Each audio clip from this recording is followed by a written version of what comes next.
السلام عليكم ورحمة الله وبركاته. ازيك يا امارات؟ عاملين ايه؟ يا رب تكونوا بخير. بص كده يا امارات، عندي كده واحدة طماطم وبصلاية، عشان دول هنفرمهم كده في الخلاط عشان نتبل بيهم الفراخ، عشان نعمل معاكم احلى فراخ مشوية. ماشي كده يا امارات، قطعت الطماطمية كده وحطيت لها شوية مية، فرمتها في الخلاط زي ما انتم شايفين كده. ماشي، وهنزل عليها كده البصلة بعد ما قطعتها مكعبات عشان تتفرم اسرع معانا في الخلاط. ماشي كده يا امارات، هنديها فرمة تاني بقى في كده في الخلاط كده عشان تنعم. عايزة تبشري البصل والطماطم عادي، بس انا بحب اعملهم في الخلاط كده عشان البصل ايه ما يبقاش باين. خلاص كده هنتبل، حطيت فلفل اسمر، رشة قرفة، واحط كمان شوية كزبرة ناشفة، واحط كمان توابل او بهارات فراخ او بهارات لحمة. ماشي كده يا امارات، واحط رشة شطة، وهفرم ده كله تاني في الخلاط كده قبل ما احطها على الفراخ. هنا كنت انا نسيت الملح، احط الملح طبعا بعد كده مع نفسي قبل ما انزل ايه كده على الخليط ده يعني على الفراخ. هنا كان عندي فرخة كبيرة كده، قطعتها قطع صغيرة زي الفراخ اللي بنجيبها من عند الحاتي، يعني قطعتها قطع صغيرة. والصدور بتاع الفرخة برضو قطعتها كده، وفتحت البانيه بتاعها او الصدور بتاعتها كده عشان تشرب من التتبيله، وحطيت كده نزلت بالتتبيله. اقلب بقى كل ده واركنه كده ايه ساعتين تلاتة يتبل مع نفسه قبل ما اسويها. هنا بقى كنت ركنت بقى الفراخ كده بتاع 3 ساعات، وابتدي بقى كده عشان ايه ابتدي اجهز الاكل. جبت كده الصينيه ونزلت كده على طول بالفراخ، ونزلت بقية التتبيله كده عليها، واسيبها كده بتاع 10 دقايق كده على البوتاجاز لغايه ما تغلي قبل ما ادخلها الفرن. هنا بقى كنت رحت بقى جبت حاجات كده، جبت طماطم وخيار عشان اعمل سلطة، وجبت بتنجان وفلفل رومي وبرتقال، ودلفت الجميل اللي انا كنت مخليناه. بصوا بقى لونه من غير بنجر ولا اي حاجة، وطعمه خرافة وبيقرمش وجميل. ماشي كده يا اماراتي حلوين. هنا بقى في الوقت ده خلاص عدى بتاع 10 دقايق كده على الفراخ وهي على البوتاجاز من فوق غلت، ولا بتاع الناحية التانية عشان تاخد سوا كده ايه من الجنبين قبل ما ادخلها الفرن. اولع بقى الفرن وايه وادخل بقى الصينيه دي ايه عشان ايه تاخد بقيه السوا بتاعها بقى في الفرن وتبقى مشويه كده وحلوه. حطها كده على الشعلة على طول عشان ما تاخدش وقت معايا، وكل 10 دقايق كده ايه هبتدي الف في الصينيه. ماشي كده يا اماراتي حلوين، ما تنسوش الاشتراك في القناه.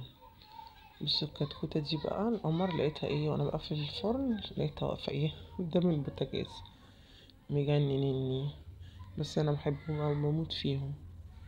لسه صغننين عندهم بتاع شهر واسبوع. المهم بقى بصوا بقى كده كنت جايبه لهم كاتشب عشان ياكلوا جنب الفراخ المشويه عشان الولاد بيحبوه.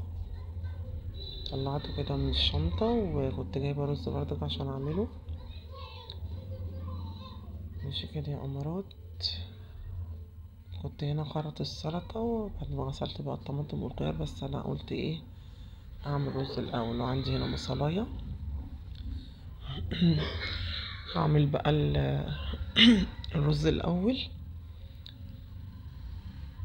عشان يلحق يستوي، وبعد كده بخرط السلطة ايه مع نفسي. حطيت معلقة سمنة كبيرة وبشوح الرز بقى وايه، وهكمل ايه مع نفسي كده.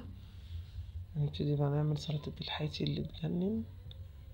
انا جبت طماطم وخيار ونسيت اجيب بقدونس، هجيب بقدونس بعد كده.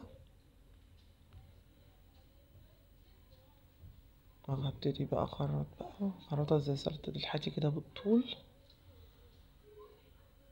مش هعملها مكعبات عشان تبقى زي اللي بنشتريها من بره يعني مع الكفتة والفراخ وكده. ابتدي بقى اخرط كل كمية الخيار. حط هنا خيارتين، اخرط بقى كل الخيار كده نفس الطريقة، بس في نفس الوقت كده بقلب في الرز، وبشوف بقى كده ببص على الفراخ بلف الصينية.